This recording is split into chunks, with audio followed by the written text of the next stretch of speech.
If you are looking to buy a home soon, then this video is for you.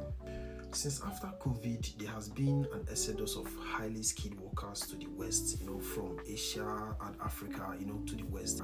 With the age of these immigrants between 23 to 50, it shock you, Abi, 50 years old. Yes, 50. I have particularly met a 50-year-old nurse who relocated in his late 40s. The man japa around 2021. With the rapid decline in progressive leadership and wealth management in most third world countries, there is a great urge by citizens to relocate regardless of age.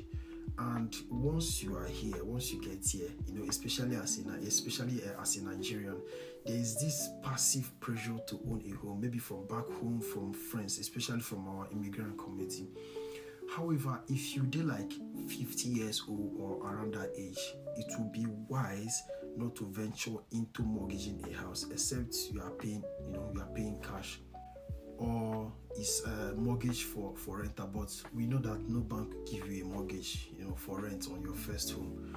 So going back to our case study, he relocated with a large family, and most likely due to some responsibility from back home, he was eventually able to raise the deposit for his mortgage at 50 years old, which leaves him like between 15 years to 17 years before his retirement. So the wisest thing for him to do would not to think about mortgage. He shouldn't think about it. I read this disturbing statistics that says 1 in 6 persons who took out a mortgage late in life were eventually unable to pay. And I don't blame them.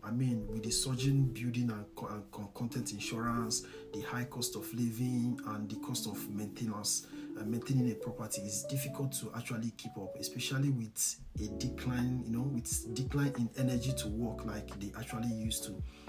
Don't get me wrong, I won't discourage you from buying a home. I own a home myself. But here's the thing, sometimes it pays to deviate from the societal norm.